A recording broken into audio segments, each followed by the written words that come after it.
I'll show you. Ooh. Kill him. Gracias. I'm Dillon Drabble, and today I'm going to talk about Cinco de Mayo. Cinco de Mayo is a celebration held on May 5th.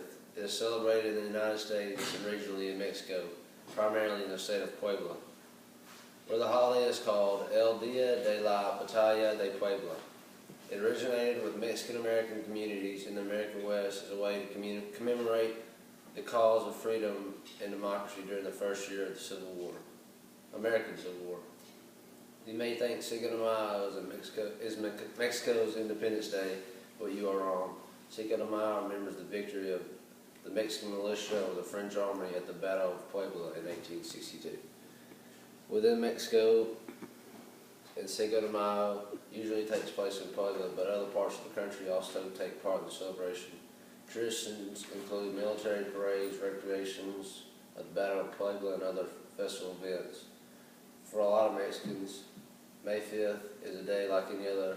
It's not a federal holiday. This means that offices, banks, and stores are still open. I have researched the meaning of Cinco de Mayo and what people do on the holiday. I found a lot of things interesting about this, and here are some of their festivities. If you would show them, you might get up and come show them. Here's some of the food, tacos, and they wear dresses and do parades. Here's some of the people in the parade. Here's one of the wagons with two people reenacting the Battle of Puebla. There's another float. There's a mariachi band and some girls in dresses, some of the food, and some more girls in the dresses.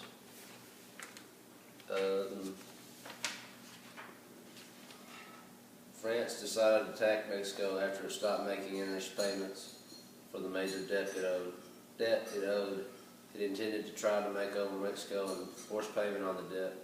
The defeat of Puebla, 100 miles east of the capital city, Mexico City, was devastating for the French. Mexico's victory had an impact on the United States because the French defeat denied Napoleon the opportunity to resupply the Confederate rebels for another year during the Civil War.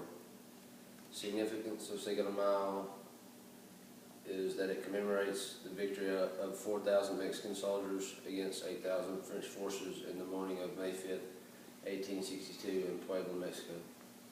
Despite a common misconception, Cinco de Mayo does not celebrate Mexico's Independence Day, which takes place on September 16th. The original holiday in Mexico primarily is celebrated in the state of Puebla. Cinco de Mayo is much like St. Patrick's Day for Irish Americans, a day to celebrate its heritage. Festivities also occur on other days other than Cinco de Mayo in the state of Puebla and in Mexico and parts of the United States. Today I've talked about the Battle of Puebla. I talked about the significance of Cinco de Mayo and the festivities they do have during the Cinco de Mayo parade. To celebrate the holiday of Cinco de Mayo, you do not have to live in Mexico. People all over the southwestern part of the United States celebrate this day because they may have had family members in the Battle of Puebla. It's a day to remember the battle and victory of the French. Cinco de Mayo remembers the victory of the Mexican militia of the French army, and it's a celebration that occurs all over the world with festivities that include food, music, dancing, costume, and Mexican heritage. So, overall, you do not have to live in Mexico to celebrate the holiday. There are many people in the United States that had family in the war, and you pretty much just keep on doing the normal festivities that are on this board. You can show the picture of the war. Here are some of the army, people in the army, and here's some more people in the float. And thank you for watching my video. Thank you.